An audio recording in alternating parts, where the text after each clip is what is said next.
What's up, world? I'm Ace. Once again,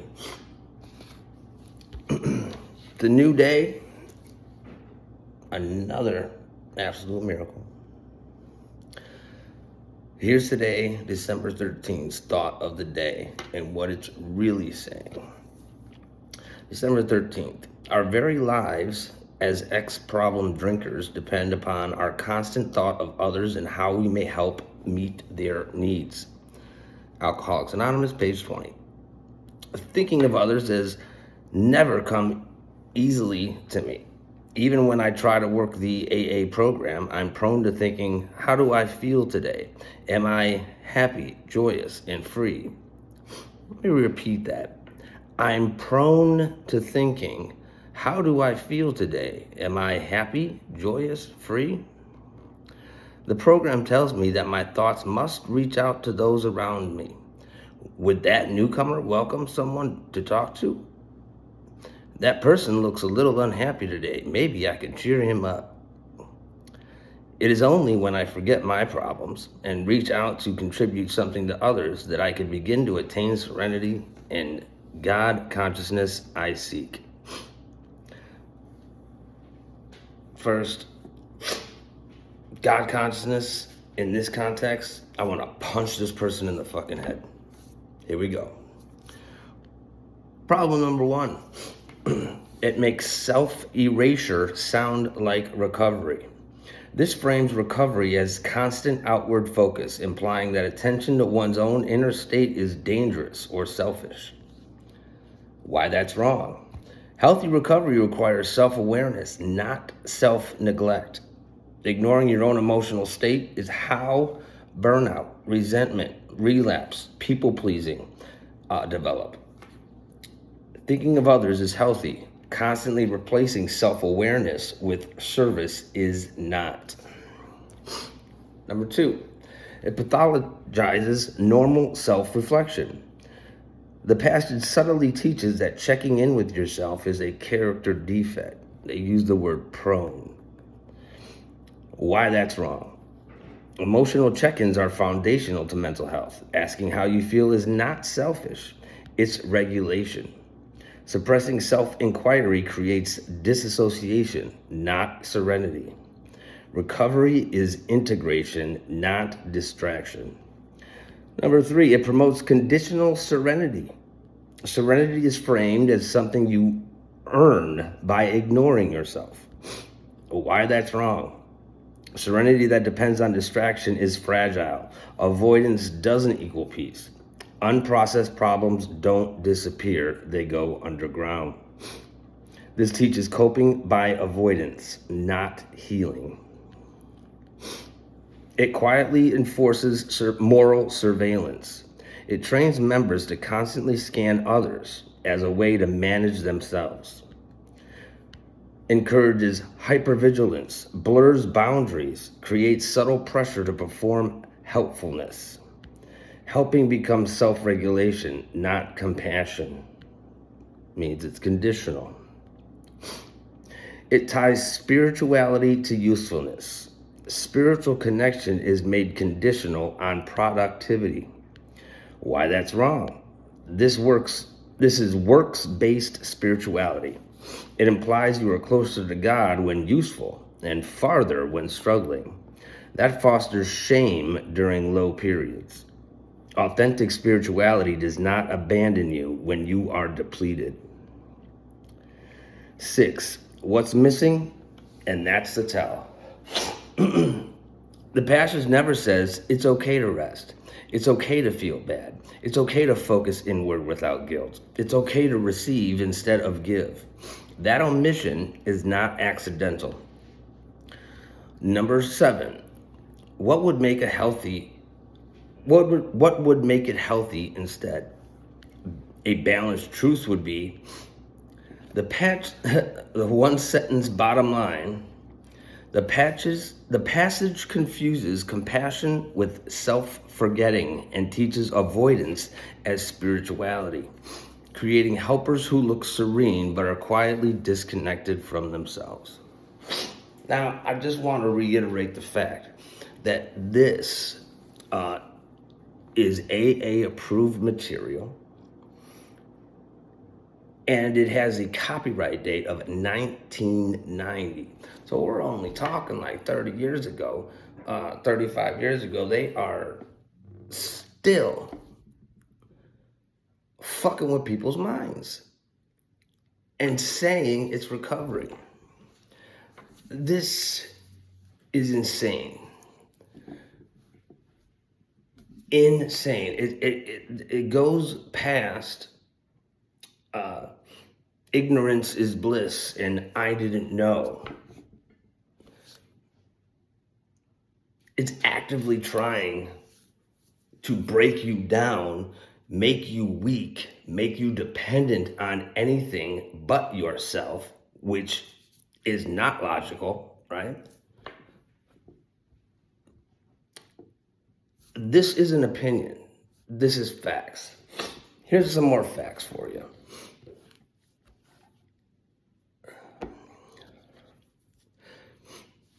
I found this fact actually out yesterday. AA is not religious while requiring religious acts. In 1996, AA got the status in the Supreme Court. It got the status of a religious organization or an organized religion. That means that you don't have to, you're not allowed to be forced into AA. In fact, the court's mandate for you to go to AA actually goes against its tradition of promotion rather than attraction rather than promotion. The courts actively promote AA, and they don't even know they're doing this. Take what you like and leave the rest. This is the best part. Take what you like and leave the rest is not an AA doctrine. Members can freely choose what applies to them. Reality, this phrase does not appear in the big book. The big book repeatedly states the steps are necessary, vital, and must be worked as written.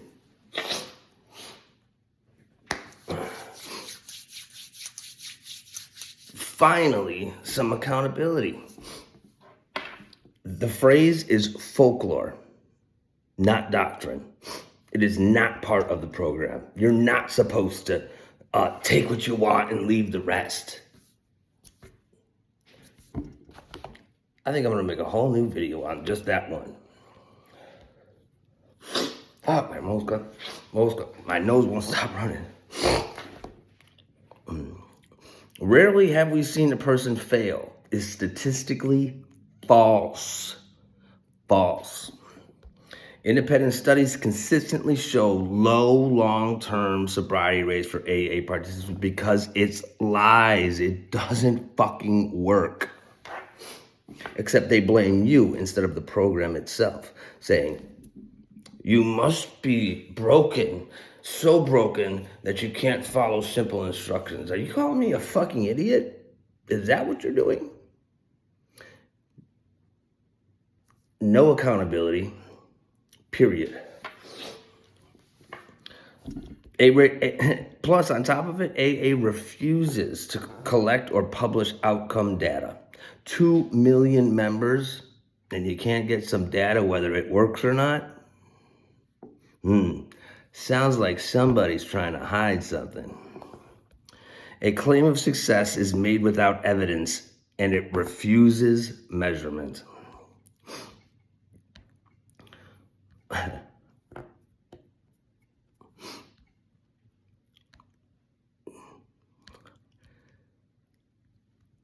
AA has no opinion on outside issues except when it does.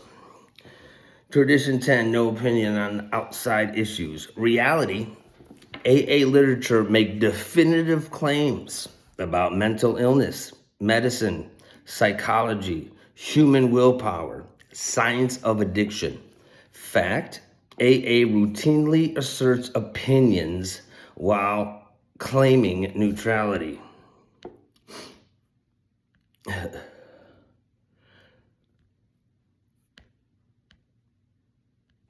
Okay, so I was just talking about this yesterday in a meeting. Recovery, or the spiritual awakening, is undefined and is unfalsifiable. Claim recovery requires a spiritual awakening. Reality, they don't give any definition. There is no measurement. There's no criteria and no way to verify. So something is supposed to happen. And if something doesn't happen, it's not a spiritual experience. It's not a religious experience. But if something does happen, AA did it. God did it. You didn't have anything to do with it. Nope.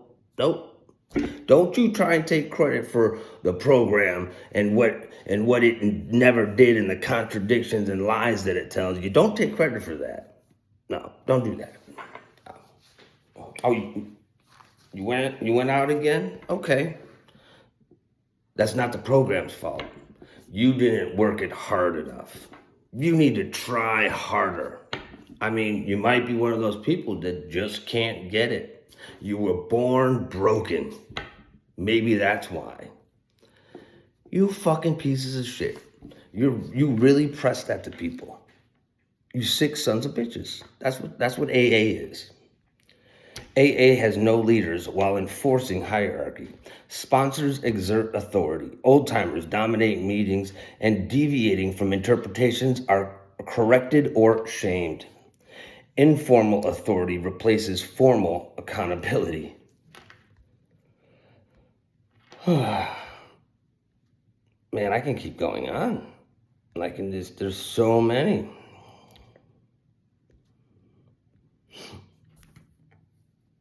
Fear-based retention.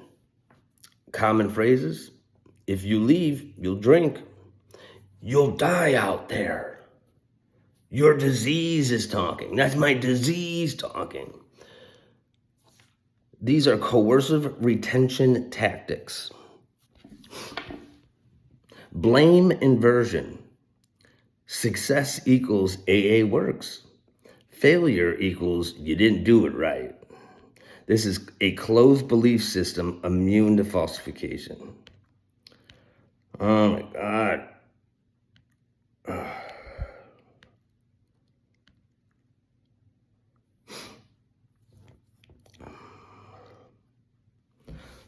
And here is the core of the video.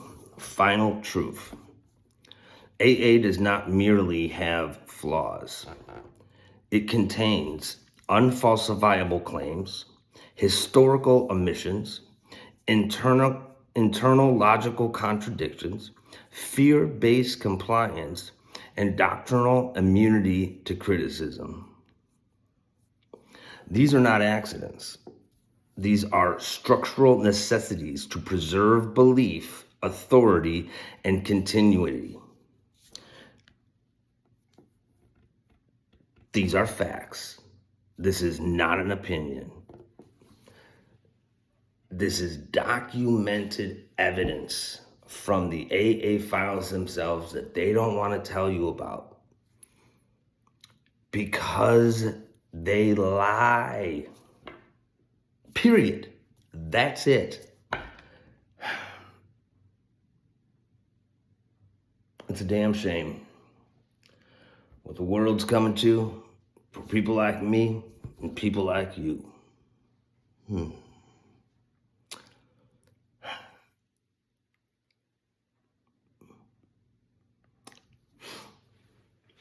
Again, I'm doing this to make you aware. What you do with it from this point on is your thought. If you think it works,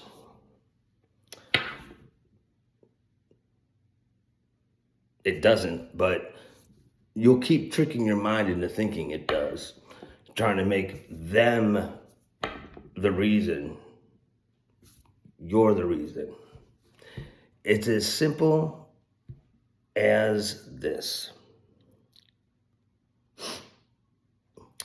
1 plus 1 equals 2. 1 plus 1 equals 2. Alcohol and drugs plus me equals death. And that's the formula for success. Once you understand that death isn't something that you want, guess what? You start aligning yourself with things that extend your life instead of shortening your life. That is the key to recovery.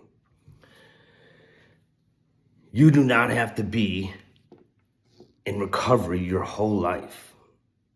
It's not meant for that. As soon as you take control and realize you have the choice and you are accountable for your actions, guess what? Now you can create the life you've always wanted, and you don't need a fake book to teach you how to do that. You just use your own personal experience. Oh, I see where that decision led me last time.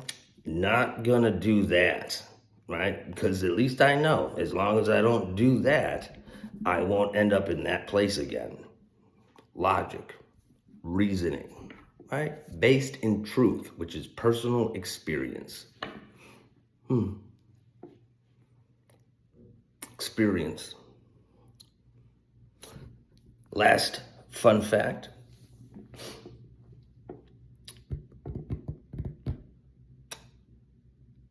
It hasn't been proven that the program works at all. In fact, the early people that wrote the big book were actually eradicated from the AA history because they went out and used again. Even Bill started going that route, right? It didn't work. It's not working. It's got contradiction after contradiction, lie after lie, saying one's the truth and one is not, and one way's this way, and then you get all twisted that you don't know where you're at, and then cognitive dissonance kicks in.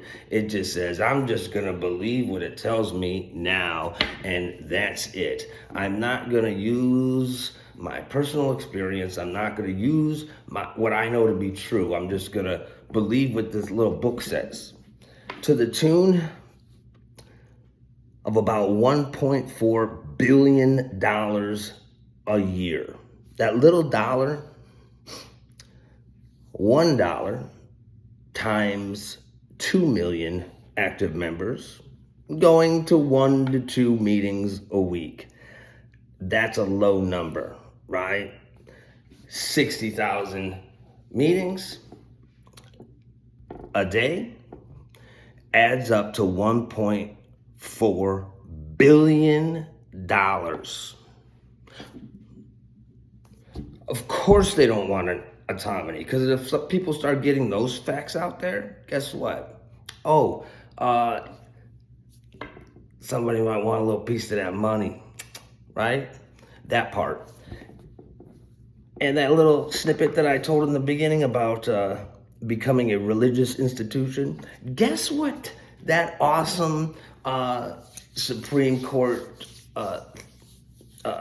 passage giving AA the organized religion status in terms of taxation. No taxes on that money. $1.4 billion, no taxes, and it's even less accountability than a 301c charitable organization. They don't have to tell you where the money's going. Ooh, did I just say that? I meant to. Somebody's got to hold them accountable. They're saying that shit works. It doesn't. Not my opinion. Facts. Contradiction, lie. After contradiction, lie. I'm struggling to find the truth in all of it. Maybe you can. Tell me what you think. And don't say something that you just heard somewhere. Give me an honest, well thought out answer to anything that I've presented to you. I'm very interested to know. If I am proven wrong, I welcome it. You can't prove wrong truth. It's either true or it's false. That's the thing about true. It happened or it didn't. Do we have facts to back it up or don't we? Simple as that. I'm Ace. Wake the fuck up.